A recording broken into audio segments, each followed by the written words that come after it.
And we're live. Hello and welcome back to another, are there even any batteries in this movie? Episode of the First Time Watchers podcast. But they're not included because we like to watch. My name is Tim Costa. Romano de Silva. This is Walter Vinci. And if you'd like to send feedback, you can always email us at firsttimewatchers@gmail.com. No feedback this week, but we only, after this week, we only got 20 more episodes, guys. The clock's ticking. Tick-tock, tick-tock, Mr. Wick. Yeah, I'm kind of excited. Looking forward to hopefully some List of Shame films crossing off that list in the next several episodes or so. Any big movie that comes to mind that you know that we haven't seen yet before we get to episode 500? Come on, guys, there has to be something that's. Are we talking like major theatrical release currently? Or anything that's been in the history of film that is still on your list of shame that you're like, we really need to talk about it for the podcast. All right, you know which one I would actually put on that list is Lawrence of Arabia. Oh God, no! Yeah, see, all right. So we're in agreement there. I've seen this movie. And it's boring. It's so boring. I don't know if I would find it boring because it's 3.5 hours and it's boring. Hermato would hate it. No, but I mean, my whole just love of all things World War I and II, I think would really make for a good watch for me. That would make Hermato tap out before 500 is up. Hey, look, if it gets me to not watch our film for our last episode, I might be in. Oh shit! I'm kind of dreading it. I'm gonna watch it with the family. Yeah. Oh, big family Ollie. watch. Don't do it unless you really dislike your family. Then go ahead. Do it. He says my nephews together, like, hey, let's watch a family film. It's got babies. Yeah, it does. Oh boy, it's a family film. It's about family. That's right. It's about family. Family. There's a mother who loves her child so much. Anyways, we'll get there. Moving on. In this episode, we continue our second time watcher series to discuss a film when I was younger, Batteries Not Included. But before we get into that, it is time for Yay or Nay. This is the part of the show where we discuss what we have seen recently on our own. Hermano? All right, watched two things. Caught up with a film that just popped on Peacock, I want to say. Ooh. Yes, I still have Peacock. M3 Gan. Hey, I was going to talk about this. I'm happy you're talking about it. M3 Gan. Right, Tim? That's how you pronounce it? Absolutely. A robotics engineer at a toy company builds a lifelike doll that begins to take on a life of its own. So pretty much an updating of Child's Play for the most part, you know. So I enjoyed it on that level. I think I do like the supernatural aspect of Chucky maybe a bit more than the whole AI gone bad thing, because I feel like that's been sort of done to death at this point. Quick question. Did you watch the theatrical version or the unrated cut that was recently released? Apparently the unrated cut, though I have no idea what's different. Yeah, probably not much. Yes. I haven't seen the unrated cut, so I would probably guess they just added some CGI blood or didn't cut away as quickly from some scenes. Yeah, there's one scene where I feel like, all right, there's a scene involving an ear. Yep. In the film. Is that short when you saw it? Well, the ear is certainly stretched out a lot, but they don't show really much. I don't remember much from the theatrical version. I felt like they really lingered on the stretching, so I thought maybe that was something. Maybe they cut it a little quicker in the theatrical cut, but I honestly don't know the difference. I haven't really looked it up, but I think where this film sort of shines a little bit is the kind of, I guess, the whole theme of technology's effect on a kid if they become too attached to it. I mean, you could literally replace Megan with like an iPad or a phone or something like that, and it kind of still works. You know, like this dependency and addiction to technology. Yeah, I think that as a kind of a thematic through line was pretty good. I agree. Certainly heavier than anything that really Child's Play tackles. So I kind of, you know, it was a nice little surprise. I'll say that. It was more than just a genre, you know, AI gone bad film. So yeah, I thought it was fun. You know, again, I think I prefer something like Chucky and just kind of his antics, but now you're talking I think about this was fun too. You're talking about the original Chucky series, not the remake that came out a few years ago. No. The original 1980s Child's Play. Right. And its subsequent sequels, because I was a fan of it until I'd say even all the way up to part 3. I think it was still enjoyable. I didn't watch any of the other stuff later, like Bride of Chucky and whatever. I kind of tapped out at that point, but oh really? It is everything I've seen of it. I'm like, no, it's pretty fun. Bride of Chucky is definitely pretty fun because by that time they're self-aware enough, and it's not so meta that it becomes annoying or anything like that. But it's just it's a lot of fun. What did you think about the design of Megan? I dug it. I did see a little behind the scenes before I had seen the movie, how it was basically like this little girl who's like a contortionist. Yeah. That was wearing like that mask. Yep.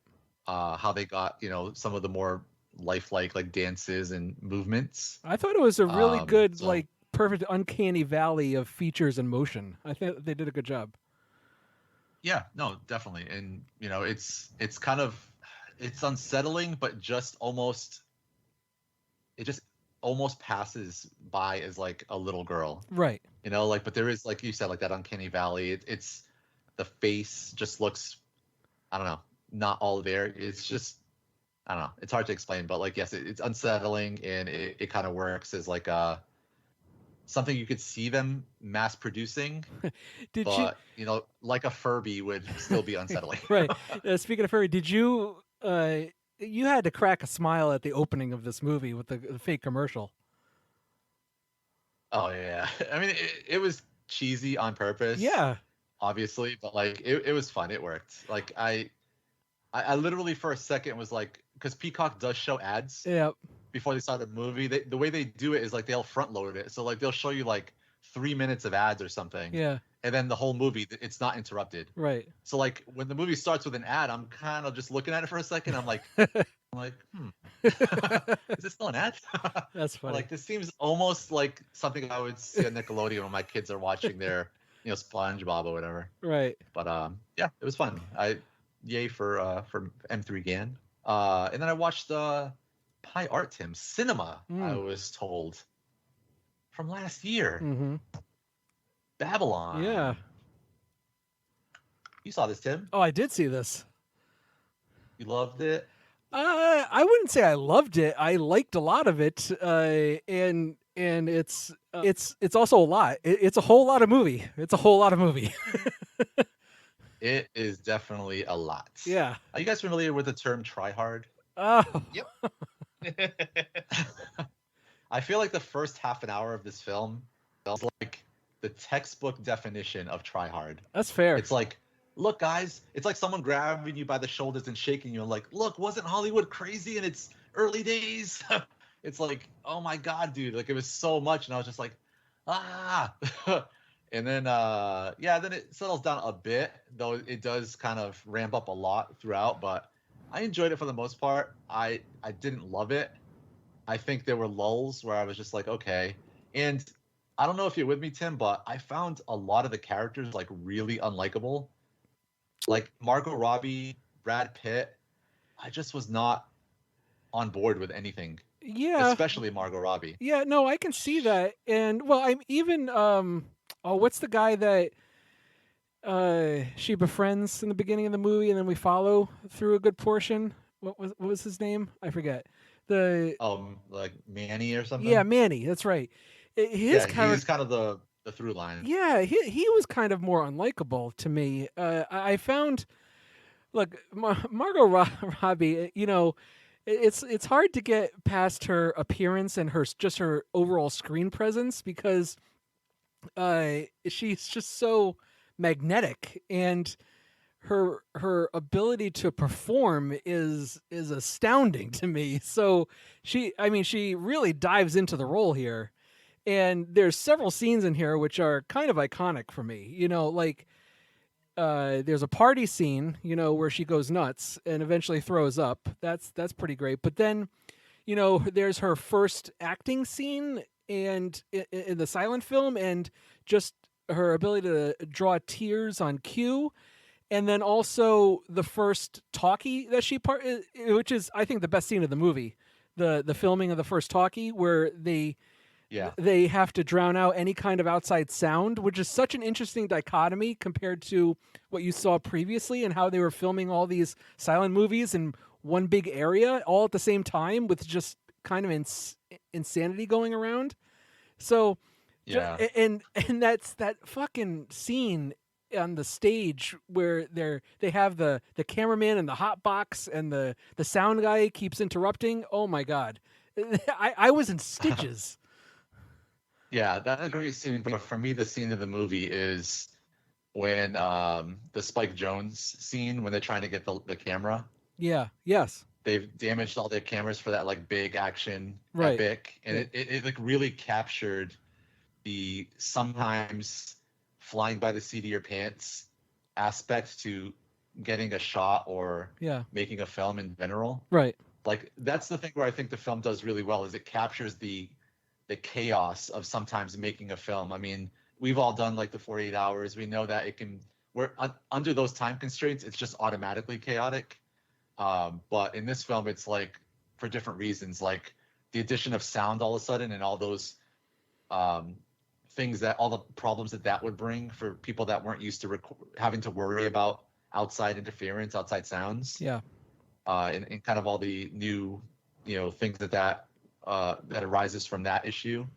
So a lot of the actual filmmaking stuff I liked. I think the characters that are within the film that we follow, I couldn't get behind. I don't necessarily agree with the Manny character. I think he starts off as someone who's really eager to get into the film business. Yeah. I think he goes astray when he just really latches onto the Margot Robbie character, and it becomes tragic at that point because she's basically dragging him down. Right. And kind of kills his dream essentially, because without her, like he's probably just fine, and just doing his thing. But for whatever reason, like the Margot Robbie character, I just don't get her character at all because she's pretty much a train wreck from beginning to end. Sure.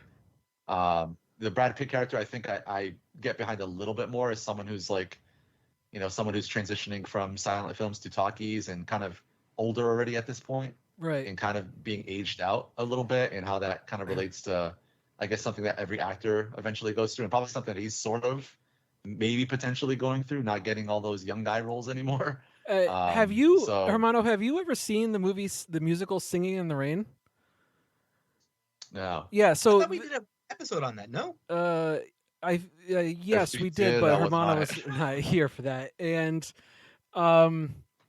yeah, so this movie kind of retroactively, remakes or re-inspires Singing in the Rain, and it's pretty interesting. I mean, the movie itself reimagines a lot of the Hollywood history, and you talk about weak elements. I think the ending of this movie is the weakest element, where we have Chazelle trying to say throughout the whole film, movies are great, aren't they? Waving the hand, the power of cinema. But this montage and the editing of the finale kind of negates it with a really blunt hammer. It's a cool montage in and of itself, of all of these snippets of Hollywood, history and films and not just Hollywood, but worldwide cinema. And it's just like, I mean, I get it. By that point, I got it, Damien. Yeah. What's funny too is like Mia's been watching so much Criterion Channel. Yeah. That while I was watching Babylon, she was immediately identifying certain characters in the film as being ciphers for actual real life characters. Right. Like the Asian woman in the film is supposed to be Anna May Wong. Right. Or based on Anna May Wong. Yep. Brad Pitt's character is also based on an actual silent film actor that transitioned to talkies. Yep. Both Spike Jonze and the other woman director that's heavily featured in the film are based on real directors. Sure. I think Spike Jonze, I don't know this for sure, but I think he could have possibly been based on like Fritz Lang or something like that, or another German director, but I couldn't think of anyone else that was as famous as Fritz Lang. So I dug it. I think it's a film that can grow on me, but it's so much to start, and there's so many scenes that I feel like I'm getting smacked in the face over and over. it just felt like it was really trying so hard to like really emphasize like the opulence and the just excess of Hollywood back in the day. I mean, I think it could have been a little bit more subtle, just a tiny bit more. Yeah, coming off of movies like Whiplash and First Man and La La Land, all movies that kind of do similar things to a degree to this movie. It makes me wonder: is Damien Chazelle okay? I think he needs to, I don't know, spread his wings a little bit and like branch out. Yeah, like I think I haven't seen First Man. I think First Man is probably the only one that's technically not about like, I don't know, like the industry, like an industry basically. Well, no, it's about I don't know. the industry of NASA, and he even incorporates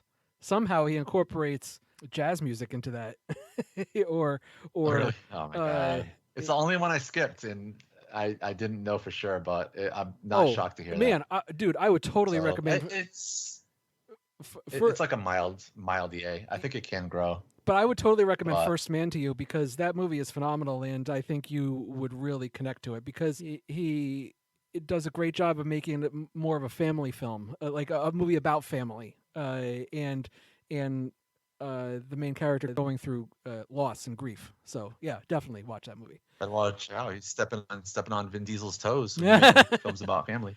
Yeah. Wally, what have you seen? I too saw Meath Regan. Oh. And Hermana made all the points I was going to make outside of what did you build this machine out of? For the love of God.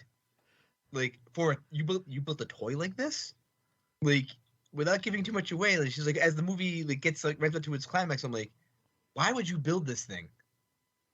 This is insano engineering. Like and you built this from a 3D printer in your house. And out of titanium, I believe. Yeah, exactly. Why would you build it out of titanium of all things? Why are you getting hung up on this? Just that thing falling on a kid would probably hurt them. I mean, titanium is lightweight, sure, and they make jets out of it. But like, why would you give it this level of ridiculous strength? I can't believe this thing just seems like a mistake on like a bunch of different fronts. I can't believe you're getting hung up on the aspect of this because part of the movie. A lot of stuff I don't get. I get picked up on a lot of stuff in this movie. I was like, this is like the geography of this is also kind of dumb. Like just like and how like some like things are like in relation to others. And I get it. It's not the point. The whole point is like, the pervasiveness of technology and the dangers of technology and how much of it's a pain in the ass. I get it. It's sci-fi and it's generally meant to highlight current societal ills. But there's some stuff that's like way too on the nose. I'm like some stuff that just doesn't make any sense whatsoever. But yeah, I'm gonna say it was EA. Okay. So I went out to see Cocaine Bear because the trailer was fucking awesome. And I'll tell you, the title of the movie is accurate because that bear does a shit ton of cocaine.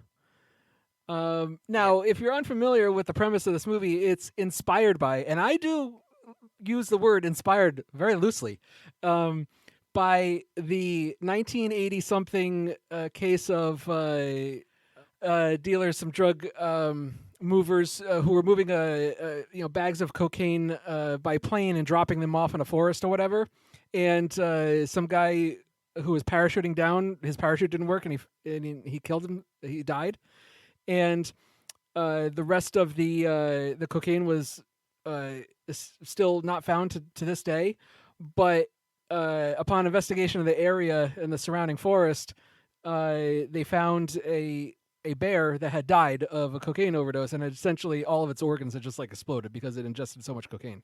So this is like, you remember the Tony Scott movie Unstoppable? Yep. And how the real life story of that is like the train like went like 75 feet or whatever after somebody forgot to hit the brakes or something, and that was it. Yeah, it's like the real story is just like, oh, that's not very very exciting. It's not very exciting, exactly. And the movie itself, very exciting. Cocaine Bear kind of treads similar territory, but not exciting. Not, I was kind of disappointed in this movie. I just wish it leaned more into the silliness of the premise that they set up for this, and because ultimately it's just kind of standard comedy drama fare that has just really odd tonal shifts. I mean, there are several humorous moments, but there's an ambulance scene being the funniest. Like you've probably seen in the trailer, this ambulance running away from this running bear, and what precedes that and what follows that scene is funny. It's funny, but it's ultimately, this movie essentially becomes the Goonies by the end, and I'm like, what is going on here? And there's characters in here that aren't very either likable or aren't funny enough.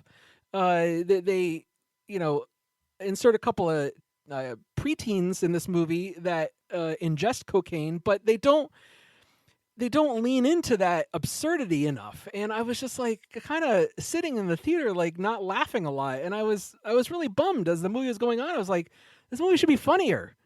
And who probably should have directed it? Who's that? Quentin Dupieux. Quentin Dupieux, that would be interesting. It sounds like a Quentin Dupieux type movie too. In the title. That's interesting. Or at least somebody like, I don't know, Phil Lord and Chris Miller, or bring back Neville Dean and Taylor. What's Neville Dean and Taylor? That would be amazing. Get them back. Absolutely. So yeah, I don't know. I was really bummed by the script. And I mean, I liked seeing the bear do cocaine and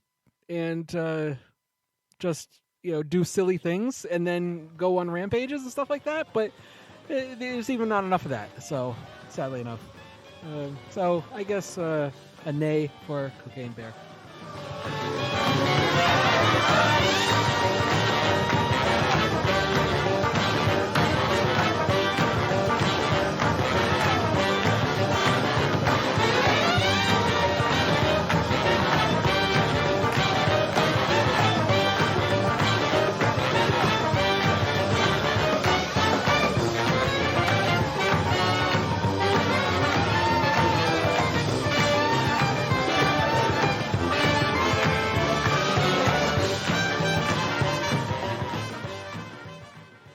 Why are there crumbs all over the place? You want 3 guesses? Walter, get in here! Yes, my sweet. What are you eating? Only the fanciest of treats, my friend. Chocolate-covered breadsticks. Oh, what? That's right, Tim. Only the finest among us can truly appreciate the nuance of crispy breadstick and rich, luxurious chocolate. Well, you know what show everyone can appreciate? The In Session Film Podcast. That's right, Tim. The In Session Film Podcast is JD and Brendan. Now, Brendan, that's what I call fine. Anyways, each week the In Session Film Podcast chooses a movie to review. Then create a discussion topic based on what they just saw. This week, the In Session Film Podcast is reviewing Cocaine Bear. And then talk about their favorite movies that are absolute trash. Finally, justice for Geostorm! You can find their show on Apple Podcasts by searching for, you guessed it, the In Session Film Podcast. Or on the web at insessionfilm.com. So if you're in the mood for more great movie reviews and discussion, then check out the In Session Film Podcast on Apple Podcasts. Or on the web at insessionfilm.com. Chocolate-covered breadsticks aren't as fancy as you think, Walter. Isn't that just Pocky?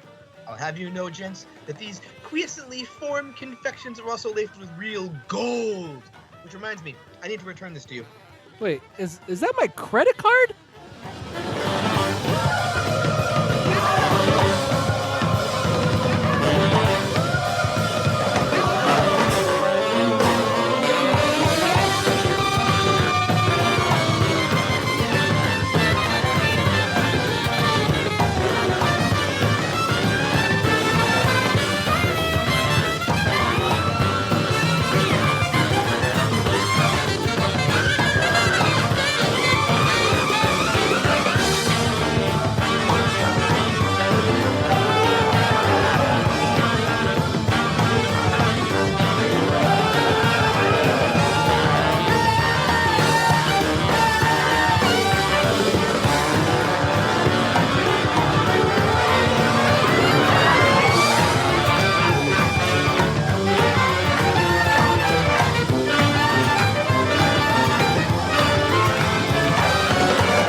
This is a Second Time Watchers episode, so that means it's time to play a game we like to call Movie Battle Royale.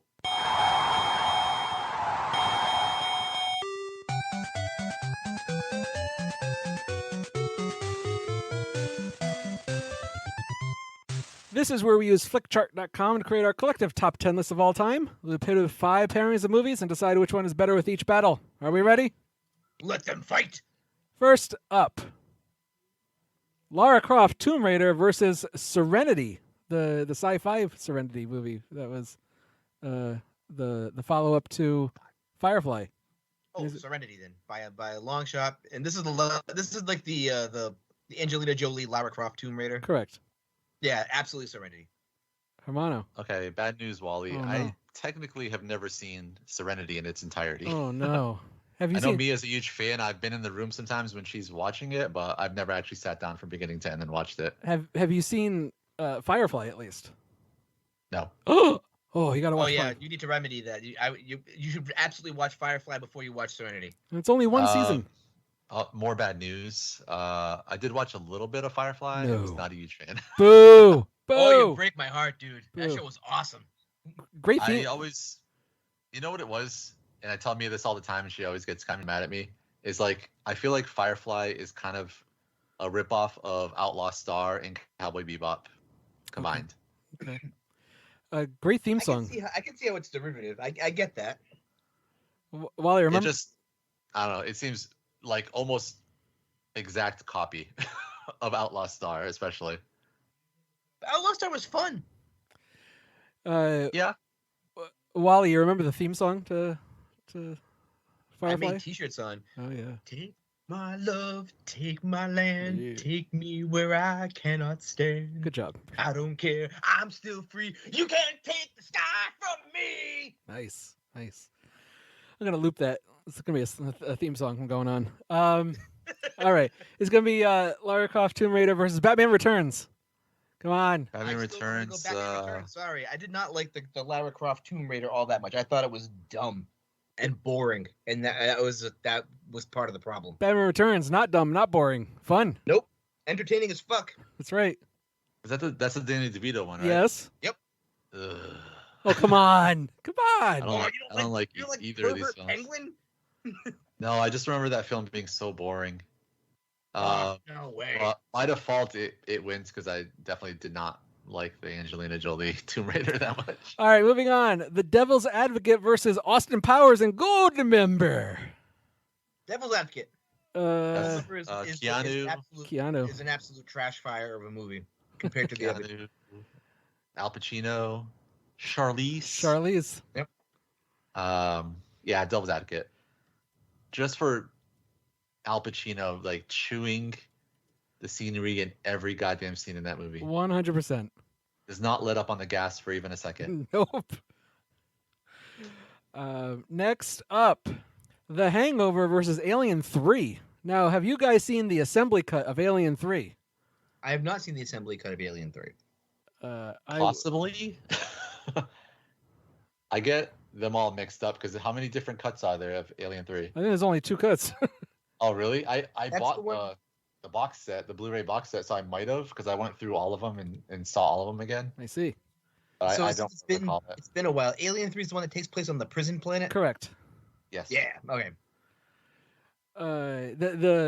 The assembly cut is definitely the better version of it. It's solid, even though it's sad how it opens, considering how the second film ended.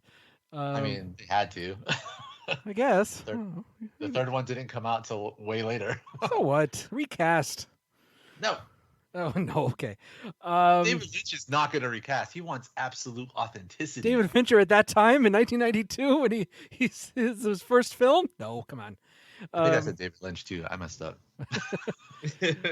David Lynch would not sully his hands. Wally, did you say Alien 3? Yeah, I think I'm going to go with Alien 3 on this one. Yeah, I think I'm going Alien 3 as well, even though I do like The Hangover. Same. Okay, 3 for 3. Very good for Alien 3. Oh, here we go. Hannibal, 2001. You know, brain. Yep. Yeah, brain. Versus Starship Troopers. Oh, come on now. Starship Troopers. You can't make the comparison. It's Starship Troopers, baby. Absolutely. I mean, that movie is mwah. Peak Verhoeven right there. Yep. Good stuff. Remember seeing that in theaters. Speaking of seeing in theaters, finally, Hellboy 2004 versus Wanted 2008. I'm gonna go with Wanted. Oh, really? Yeah, I think Wanted. Hellboy's one of what really takes away from the first Hellboy for me is it's one of those movies that's similar to like the Ang Lee Hulk, that it overstays its welcome. That's fair. Like where like this would be an awesome ending if the movie ended right here, but then they keep going. This is kind of a tough one because I do enjoy Wanted, but I think I'm gonna go Hellboy. I wish that Guillermo had been able to do a third one, kind of finish out a trilogy, because I really enjoyed his versus the remake that they did with David Harbour, right? Which I think they lean too heavily on the gore and not so much on the kind of dark comedy of Hellboy. Gotcha. So I think it lost like a bit of charm. Yeah, I have to break this tie. I guess I'll be Hellboy. I'll go Hellboy. You know what you want, Morgan? You don't get in for Morgan Freeman dropping the F-bombs? No, not really. Curving bullets isn't my thing, really. Well. No account for taste.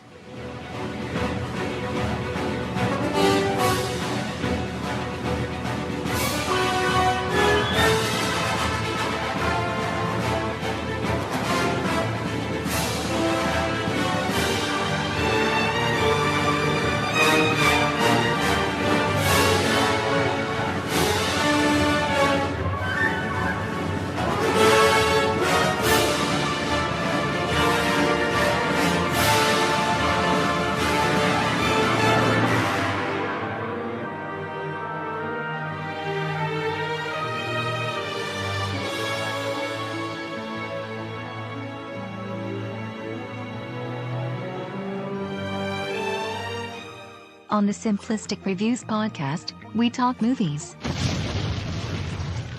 We talk TV. We talk. Hello, Julie, what the heck are you doing? Trying to make our spots sound more exciting by adding explosions. Yeah, I'm pretty sure you could have got the point across with sound effects, not the real thing. Download the show on iTunes or at simplisticreviews.blogspot.com. I'm sure your insurance company will cover that. No, they won't. No, they probably won't.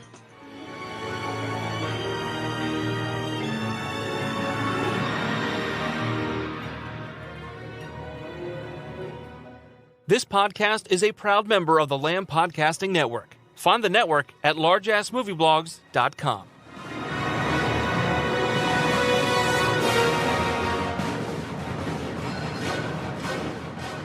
Okay, let's talk about batteries not included. This holiday season, Steven Spielberg presents a Matthew Robbins film about some unusual visitors. Welcome, John.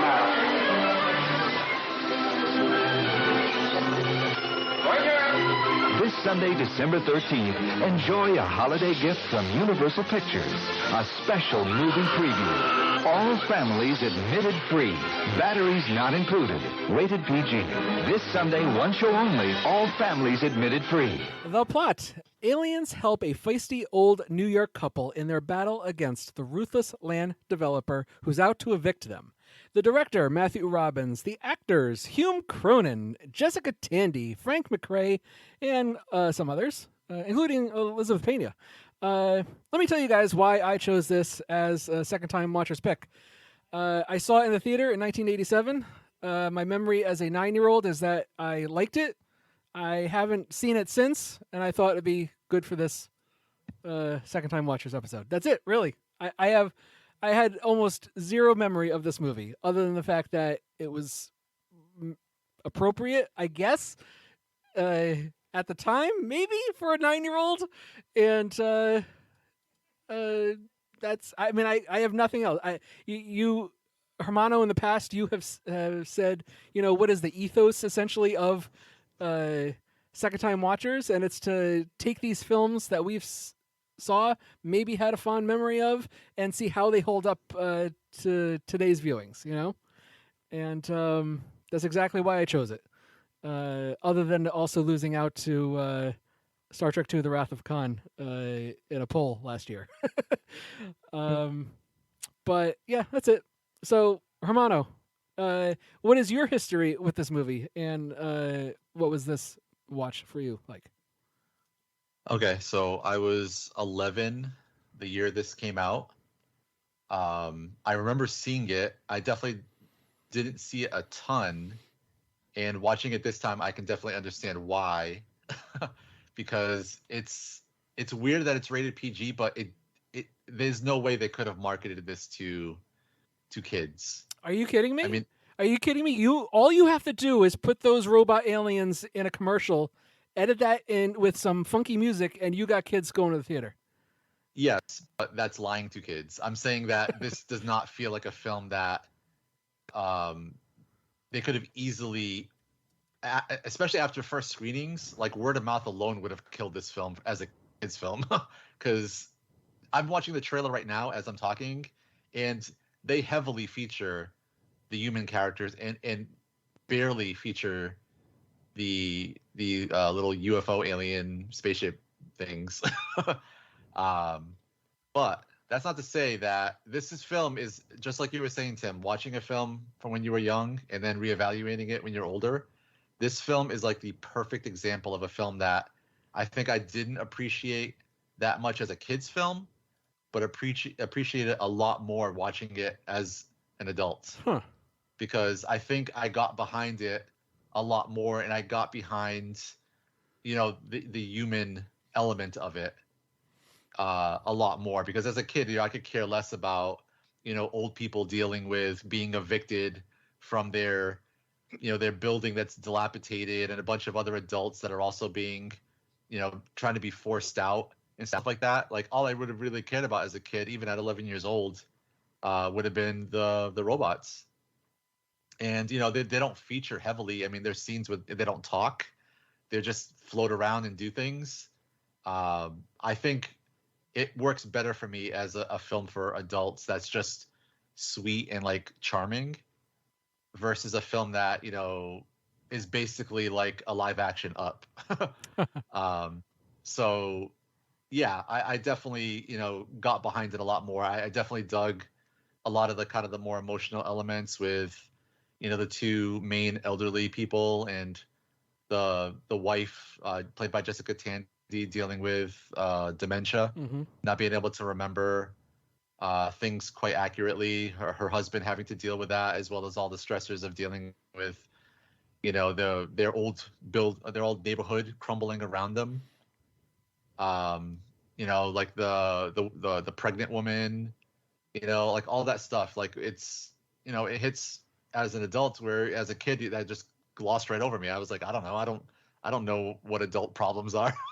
Like, I don't know what she's dealing with or going through. Like even the painter guy, like I was just like, sure, whatever. He's a struggling artist or whatever. Like, and he's maybe possibly being evicted. The custodian, being a mostly, silent character, possibly maybe autistic or something. I'm not sure.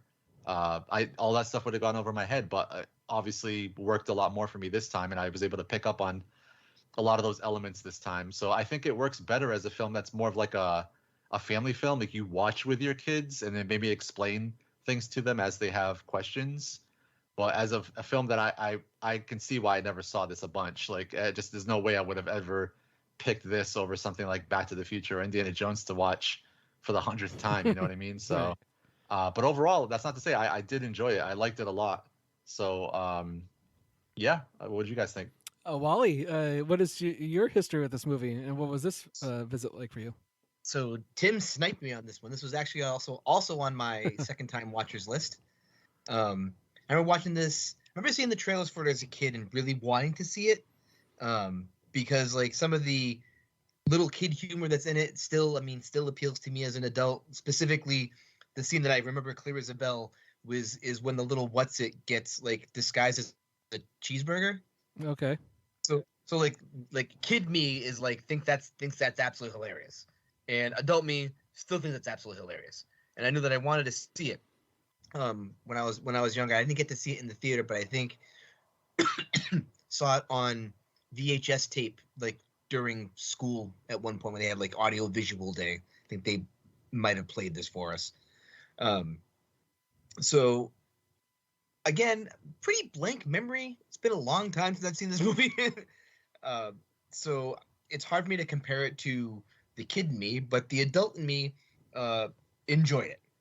And finding out, looking through like the information on this movie that it was going to be tied into one of my favorite movies of all time and one of my favorite TV series of all time. This was going to initially be an episode of Amazing Stories. And honestly, that makes a lot of sense. It really does. Like it plays out like an Amazing Stories story. It's just a little long. You can imagine my interest, my eyebrows raising when in the opening credits I see as producers, executive producers, Kathleen Kennedy, Steven Spielberg, and Frank Marshall. And I'm like, oh, this is going to be interesting. Sadly, this revisit for me was like, I was bored. I didn't find this movie very entertaining. So yeah, Jessica Tandy's in this, and I can only imagine that she's in this like, I'm going to win an Oscar in 2 years. Why the hell am I slumming it in this bullshit? But she's not. I don't think she's phoning it in at all. Oh, no. I'm not saying she's phoning it in. I'm saying she's slumming it in this bullshit. Yeah, but she's great in this. I agree. I don't think her or Hume Cronin phoning it at all. I think they work well together. They're probably the best parts of this movie. And I also lied when I said I didn't remember anything of this movie. The only thing I remembered was the topless painting of Eliza Pena. That's the only thing that had ever stuck in my head. Other than that, yeah, I don't think I even remembered what the alien robots looked like or what they did, or even the little pranks or hijinks that they get into. Let alone the fact that they fuck. Oh my God. There's so much going on in this movie, and I found a lot of it to be underserved. It's not like we should expect much from what is essentially a kid's film. But you have this tired trope of this greedy land developer, looking to oust these stubborn residents, and you could have at least pared it down a bit for me to care about any of these characters and what they're going through. There's like these side characters with the painter and the landlord or the super, they all just felt underserved for me and just very tropey or even stereotypical, I guess, in terms of Elizabeth Pena's character. And you got to explain to me, what the fuck are these alien robots? Why are they here? How did they end up at this exact place when they needed their help? How do they reproduce? How do they fuck? Is there robot semen that inseminates a female robot? Is there? What? I mean, do you really want to try to explain it? I mean, I thought of a way of how this all works. Okay, please explain it to me. All right, so you get like the larger saucer, which is the male saucer. You get the small saucer that's decidedly female with the eye shape. And we're just on the journey. Like we're just in the on their trip. They're looking for a place to recharge and to replicate because they're almost out of juice. Okay. And so they go to this area that is, I mean, they go to New York City for Christ's sakes, and they find the one area in New York City that has this rundown apartment complex, and they couldn't find themselves to where all the fucking lights are in Manhattan. Come on, ease of access. Okay. Also, they could have been looking for someone that's a little bit more isolated and not just where there was so many people around. They didn't seem to have a problem with it later on.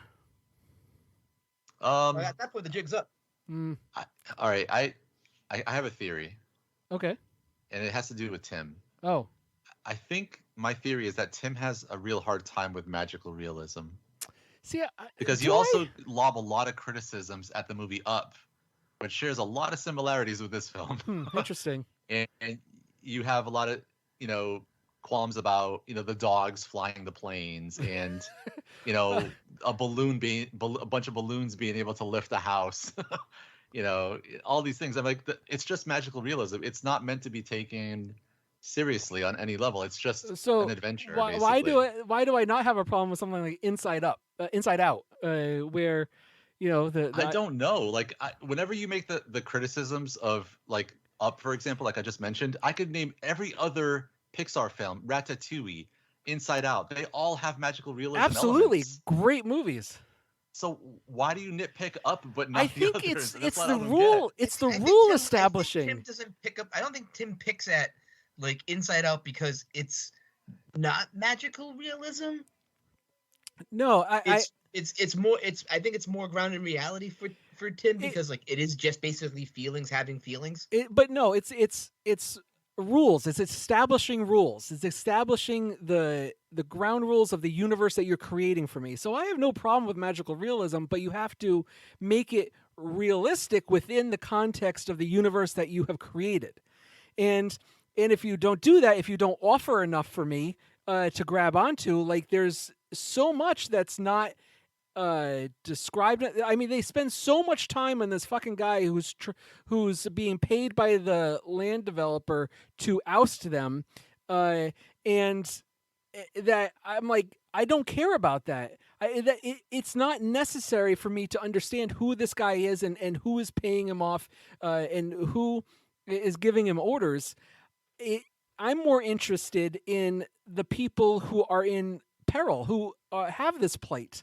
And if you don't give me enough about that, then I begin to lose interest. And then also enough of, like, they try to explain away, you know, by theorizing where these robots come from, but it doesn't really ever explain anything. They never explain it. And I'm not looking for a huge backstory, you know, where you preface this movie with 20 minutes of this robot alien world, you know, but give me something. You know, I would even buy into their government. It's a government project. You know, I would buy that. That's a theory that's offered by one of these characters in this movie, and I'm like, I would accept that if you showed me a government agent coming into a frame, you know, looking for these lost technology that they've been investing in. Fine, great, perfect, yes, but no. I honestly don't think the film needs that. I mean, I think it's easy enough to just understand that they're obviously not of this world, and the characters can theorize all they want as if it's some like miracle or otherworldly force at play here. But at the end of the day, it doesn't matter because they're not going to get the answers, and not any one answer is probably going to be like mean anything. I think even one of the characters outright says like the moment you start asking why a miracle is when it stops being. Then and that makes sense. Lean in. You don't need to know. It's just you just be happy that it's happening. Then lean into religious allegories. Lean in to it being a savior from a higher being. I would even buy that. I don't even need that though. That's the thing is like it was enough for me to just be like, all right, they're clearly not of this world. These people just get lucky. I'm not even talking about it. All boils down to luck for me, and that was enough. I'm not even talking about explaining it in that way. If it is from a higher, like, I like that idea then of him saying a prayer for the situation that he is facing and then of course these things come along. Lean into just the symbolism. Lean into some sort of visual cues here and there to show me that this is from a higher being. This is an answer to your prayers, you know? I mean, what more do you need? I mean, there's already the visual aspect of it. They literally come from the sky and come down on these people and start working miracles. It's like there's a little bit there already. I think that's enough. Like, you don't need, like, what do you need? Like the skies to part and light rays to come down and all of a sudden they descend to like heavenly music. Like, the good Lord sent upon them robots. I feel like I'm defending this film a lot. I'm not saying it's without its faults. I think the biggest fault is the ending, and some of the characters are basically just kind of left hanging. Oh yeah. Like I think specifically they do the Hispanic dude dirty because he has a little bit of an arc. He's someone who's willing to sell his humanity to, better himself at the expense of all these people that he's doing all these dirty things for this greedy land developer and stuff. And by the end, like, he keeps getting confused for Jessica Tandy's son. She's got dementia. She thinks it's her son. That's, just coming by to visit or whatever, whenever he comes by. And I thought there was something there. And then by the end, like, I feel like there's maybe like a sort of redemption thing because he ends up inevitably saving her. And then it's just kind of left hanging. Like, she realizes that it's not her son. And he just leaves the hospital throwing away the flowers. And then you see him one last time just kind of in awe looking at the building. And I'm just like, that's his end? Right. I'm like, that seems like that wasn't handled very well as the pregnant woman, the artist. They just kind of left hanging. Yeah. It feels like they were so in a rush to end the film that it just felt a little off. Felt like they didn't really like stick the landing, I guess. How do they know how to fix human technology that doesn't even involve electronics? Stop asking these questions. You're asking why the miracle exists. Okay. Tim's miracle would instantly go away. You're never going to get a miracle, Tim. Well, I'm a non-believer, so. Exactly. You're already going to hell. So anyway, yeah. The male robot has a probe. Okay. And it goes to the female robot. Okay. Right? And wow. There's a randomized set. So then at this point, you're like a random number generator, an RNG. That kicks in, and that basically gives the female robot plans to build a new body, like to build like little smaller bodies. That's how they reproduce. Okay, why do they all look different? Why do they essentially? It's all RNG. Why do they essentially have to reproduce like humans do, or mammals do? Because even though they can fix each other as well as they do, they still have a finite lifespan. And why is the gestation period for these robots so short? Well, I mean, humans 9 months. Some animals are significantly longer in their gestation time. Some animals are significantly shorter in their gestation time. Interesting. I don't know. I think I would have liked to see like a Blues Brothers type of madcap adventure in this. Like it just even if the Blues Brothers were involved in this, for some reason when they were in the restaurant, I was reminded of the Blues Brothers, and I wish they came in. That would have been hilarious. Yeah, and then if what's her face, Aretha Franklin came up to just sing "Respect," that would have been great. Now, did you? I don't know if Hermana noticed this, but like when the robot first appears and Hume Cronin is snoring, did you happen to see like the mat cutouts around the robot as it's like floating around? A little bit, yeah. Because on my TV I could see it clearly, like where they matted it in. Yeah, it wasn't perfect. This is really early. I was gonna say, I think the mat effects, some of the special effects, the practical effects, I think they were well done. They were well handled. All the rooftop scenes were also used like. I mean, it looked like backdrops. The backdrops. I was thinking about Tommy Wiseau's The Room. Yep. Yes, I was too. Tommy. Yes, he was a huge fan of Batteries Not Included.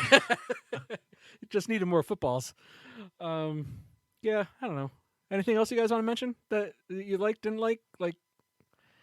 Tim, did you recognize the artist? The artist? No, he had great hair though. From Better Call Saul? Better Call Saul. He is the lawyer that after. Holy shit! Yes. That Kim Wexler deals with a lot. Kim leaves McGill. Yeah. She goes to work for that dude. Wow. He kept the hair. Mia called it out. Mia found it out because he looked so familiar, and she was looking on IMDb, and she's like, "Oh, he was on Better Call Saul," and immediately it hit me. I was like, "Oh shit, that's the lawyer dude." Oh, amazing, nice, nice that he was able Tim's to. Tim's grade is going up. I don't know. Do you think a topless painting of Elizabeth Payne is really appropriate for a movie like this? No, it was kind of shocking. Kind of shocking. I was expecting Hector to kick his ass because, like, I have a feeling that most of the guys that I know, if they came in and saw like some dude just like painting a naked picture of his girl, I think they'd be getting ready to fight. Yeah, I again, weird. I know this is the 80s. I can't imagine. I mean, I don't remember how I even came across this, I must have seen a commercial or something, but I definitely didn't see it in theaters. And I just can't imagine how they would have marketed this for kids. I know that you're saying like they probably heavily showed the robots and stuff, but man, the word of mouth would have killed this film like next week. Well, like, you this is say not a that. kid's film. You say that, but this movie did make $32 million. Its opening weekend was $3.3 million, and it grossed $32 million, and a worldwide gross of $65 million. So I don't know what the hell. You know, I bet you the Europeans were really okay with it. Oh, das robots. The ending of this movie, guys, where sure they keep their house. Of course, it's rebuilt by the robots, of course, for reasons. But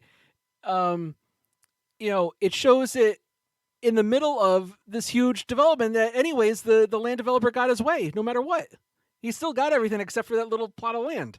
I mean, so who wins? Didn't get their dreams, Tim, and that's what's important. And so they have to live in the middle of this shitty metropolis.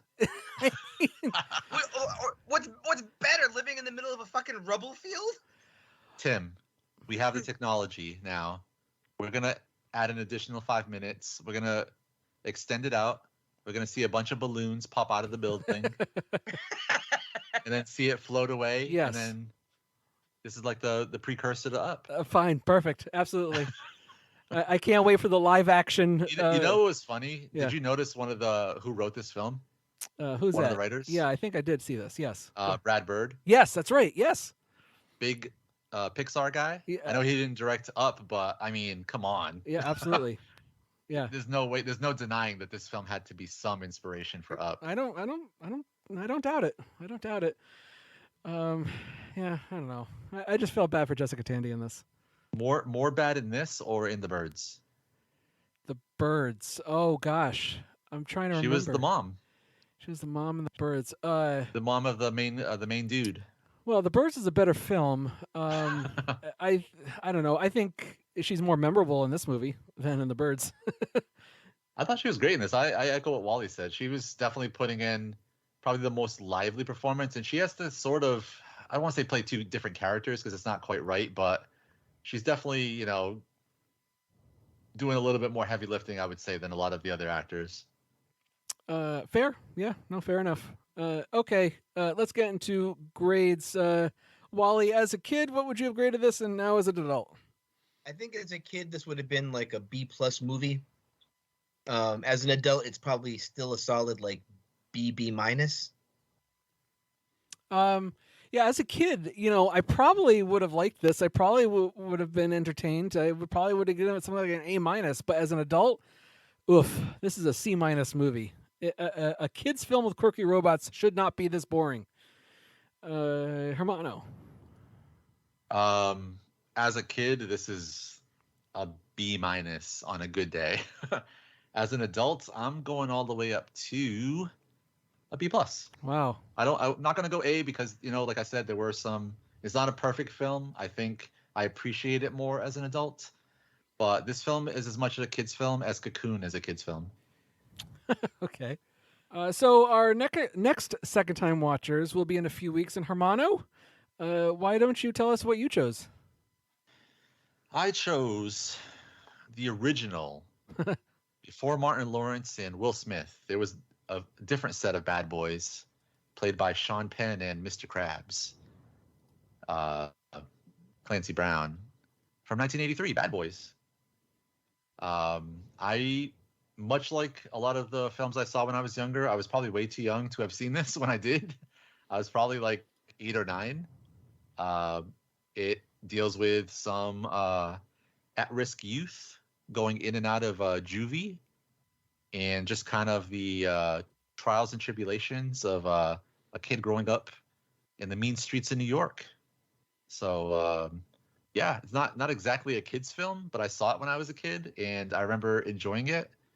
I remember feeling like it was sort of a formative film for me, like kind of like almost like an awakening of sorts.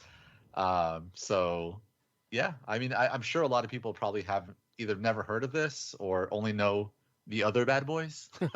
So yeah, I want to, if anything, if for nothing else, I want you guys to also have your awakening. Well, Wally, have you ever seen this movie? I have never seen this movie.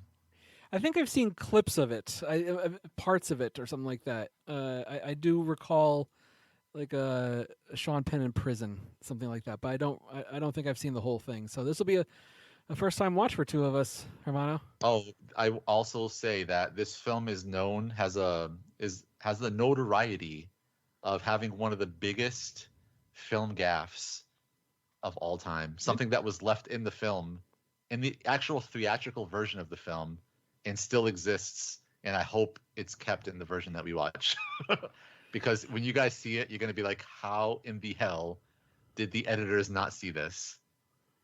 It's beautiful. Okay, fair enough. All right, that does it for this episode of the First Time Watchers podcast. Donate via patreon.com/firsttimewatchers or buy stuff at zazzle.com/firsttimewatchers. Talk to us on Twitter at 1STTimeWatchers on Twitter, if you're still there.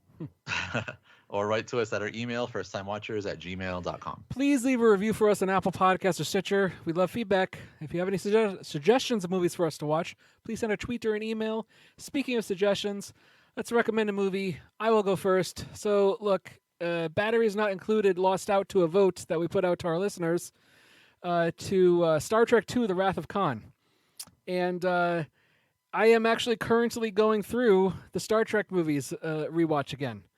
And I just watched Star Trek II, The Wrath of Khan, and it's sad. It's sad comparing this to near worthlessness of Batteries Not Included. It's just impossible for me to be objective about The Wrath of Khan anyways, because it's just had a very talk about informative movies of my childhood. This was one of them, where you have characters, especially Spock, willing to give their life for the survival of others, left a major imprint on me as a younger child. And I love movies about vengeance and the chess game of survival, and all that happens in this movie is just really well handled. James Horner does has a great score in this too. So every time I watch this, I'm a mess at the end, and it always has the same impact on me. I love this movie. So if you've never seen the Star Trek movies, you're not necessary to go to the first one, but you can definitely go to the second one. Wally. Hermano, Tim, what's a hooker? Because I'm going to bring up Daryl as another sci-fi robot movie for my kid. A seemingly normal young boy is found abandoned on a mountain road and adopted by a family who are increasingly amazed by his abilities before discovering the secret behind his real identity.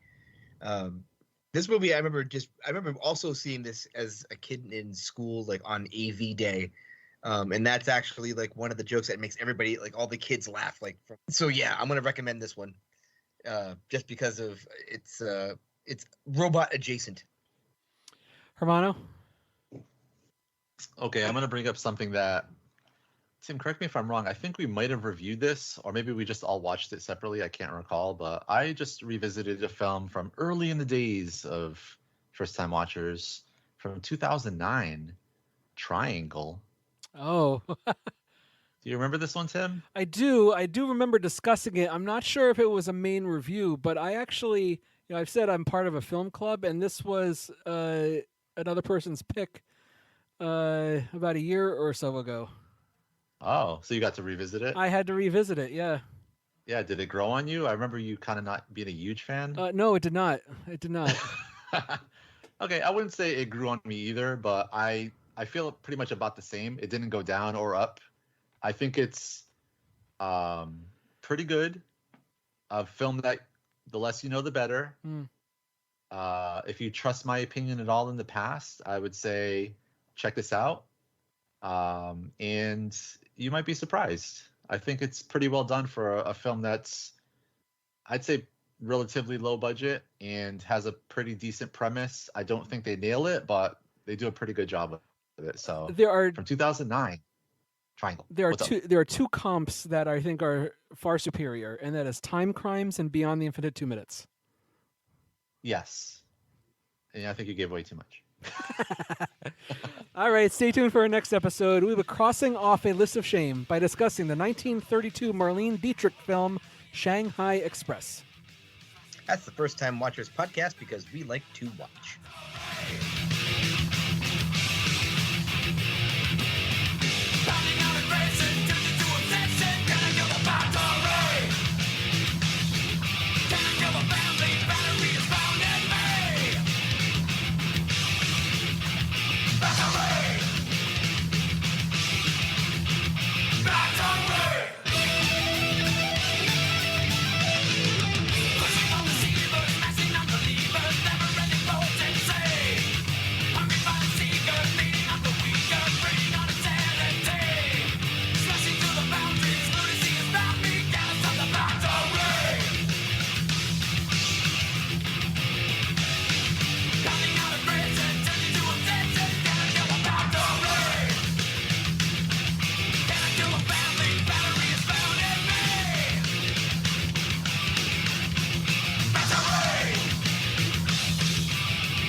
And I was like so ready to put Drive at number 1. And I'm like, why did we not have Drive? Was it Wally that didn't have it on his top 10 or whatever? Oh, that was probably me. You didn't have Drive in your top 10? No, back then, no way. No, that's a movie that grew on me over time. Oh, Tim, you fucking failure.